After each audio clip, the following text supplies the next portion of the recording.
Oh, hello. I'm Miles, and this is my channel, Paradise in a Pot.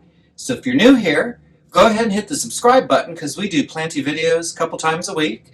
And today is Houseplant of the Week. If you're returning, I am so humbled. Thank you so much. I really do appreciate everybody who comes back and everybody who comments down below. You guys really mean a lot to me. It's really making me believe that we can build a great plant community here on YouTube. So thank you so much. That being said, this is Houseplant of the Week number 12. So this week I'm going to be featuring the crocodile fern, also called Microsorum musifolium.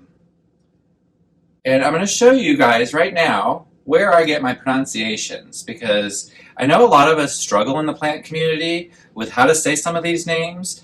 Totally understandable. Who took Latin anymore, you know? Maybe somebody with a degree in Latin or maybe biology, but anyhow, so I'm going to show you really quick. We're going to cut to a video, and I'm going to show you in this video how I use an app to put in the name of the plants, and I have the app tell me how it sounds. And Microsorum mustifolium. Microsorum mustifolium. Microsorum mustifolium. And then I practice with that until I get it down and I feel comfortable saying it. It's a lot of work, but you know, I'm going to say these plants are a lot of work and I think they're worth it. You know, I know some people give their house plants an actual name, Julie, Charlie, whatever. Oops. Anyhow, I don't do that. My plants are called by what they're called by.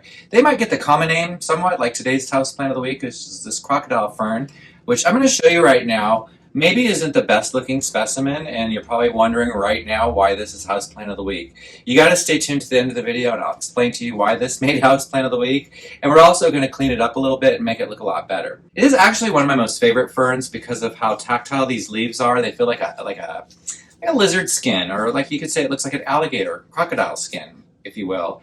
And it just looks so neat. And I saw this at Trader Joe's and it was only $4.99 and I couldn't help but pick it up. Ferns do like a tight pot. They like their roots tight. They like to be root bound. So if it's in too big of a pot, which this may be, and I'm going to do a plant video coming up in the next couple days. I have a few plants from before I was really fully aware of overpotting plants, which is maybe 3 or 4 years ago now. And I have a few plants lingering about the house here that are a little overpotted, but that's a sidetrack because that's a future video coming up.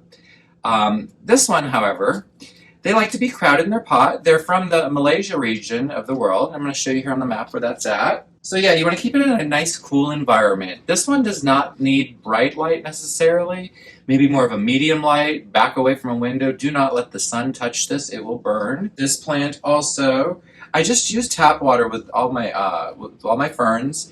I do, however, make sure that it's at room temperature so that I don't shock the roots. And I also use a dechlorinator to remove any chlorine from that water so that that doesn't burn the roots either. Because I find some of the plants are a little more sensitive to that, and I just, better safe than sorry. I'd rather clean that out. Yes, it likes temperatures closer to the 70s, low 70s, upper 60s, so it is a cooler plant. It is an epiphyte plant, so it will be found sometimes growing in the crux of a tree and a branch up in the, in the woods. So it's got all that tree coverage, and that's why it doesn't get any sunlight. I do feed this plant 3 or 4 times a year throughout the growing season.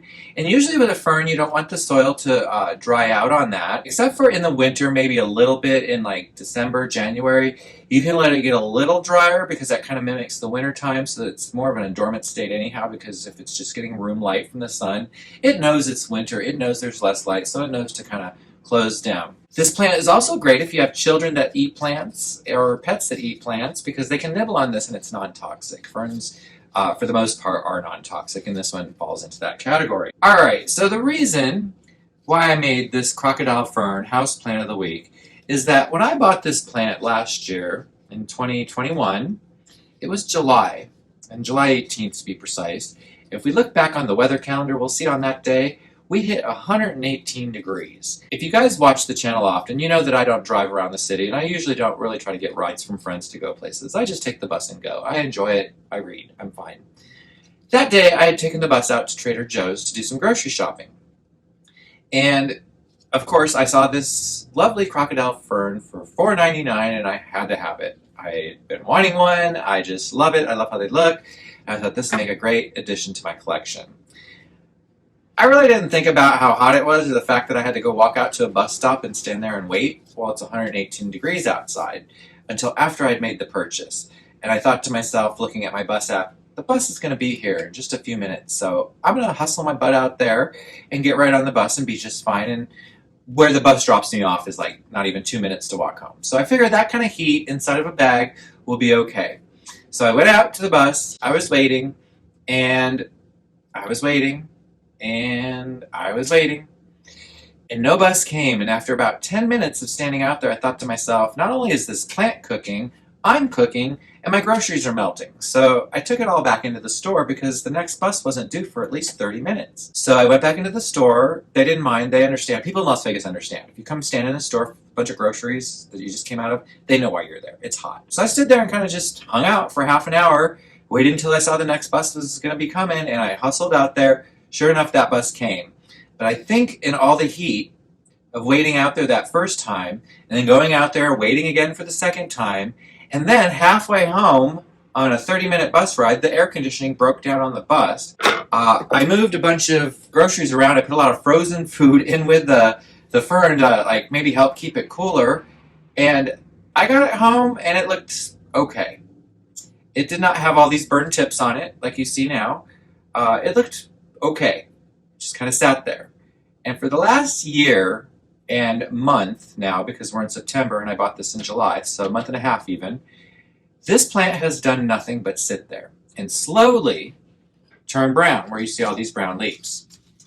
And it's just been really sad and slowly going until about a week ago, when lo and behold, I see not only one, but two, but three new leaves pop out of this plant finally. So it's finally come back to life, and it's going to survive for me. And what I'm going to do right now is I'm going to adjust the camera down so you can see maybe what I'm talking about, because I don't even know if you can see this sad little fern. See it? Poor thing. We're going to trim up some of this black, take off some of these older fronds, just kind of clean it up. Oh, there's another new little leaf. Let's see if we can't get in here and get some of the dead out and just clean it up and inspire it to grow even more. So that's why it's made Houseplant of the Week this week, because it has made significant recovery after only a year and a month of living with me. So let me go ahead and readjust the camera real quick. I will say the only other thing about these ferns is that in order to propagate them, it did talk about you could take a leaf and like pull it away from the root ball with some roots attached to it and plant that, and you have like a 70% chance of starting a new fern. I've never done this, and I would certainly wait until this thing has recovered a lot more than it has before I would attempt that. But if any of you guys have ever propagated a crocodile fern or any other kind of fern, let me know in the comments below. I'm really curious. So let me go ahead and get this rearranged so that we can see what I'm doing here, and we'll wrap this up. All right, guys.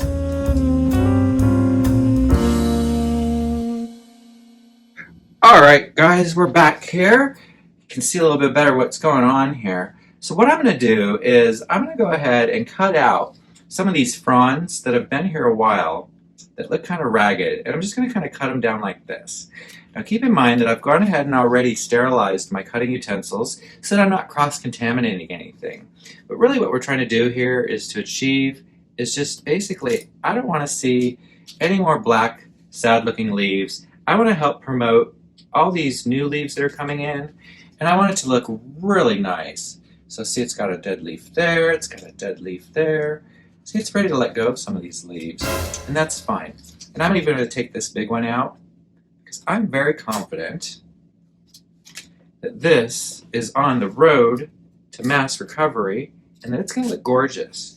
Now the crocodile fern, I'm not sure if I mentioned it earlier, I do have this living in my terrarium, which is actually just an aquarium with a little bit of fog action going on. And there we go. So I really kind of cut that back dramatically. And I know it doesn't look like much. And I know a lot of people think, oh my gosh, Miles, what did you do? Well, what I did is I opened up all the space in there for the new leaves to keep on coming out. Because sometimes those old dead leaves, like you see here, just block the light and prevent new leaves from coming. All of this is nice compost for the garden outside, and that's exactly where it's going to go. So there's my little crocodile fern. I know it doesn't look like much, but I'm going to give you guys a status update on this crocodile fern in a few months. And I bet you will see that now that it can breathe and see the light and get to all of that, that it's going to really take off and become a nice, big, beautiful, lush fern like it wants to be. So, all right, well, guys, that is this week's Houseplant of the Week. I hope you all have a great weekend. I want to wish you a good one. Keep cool out there, and we'll see you in the next video. Bye!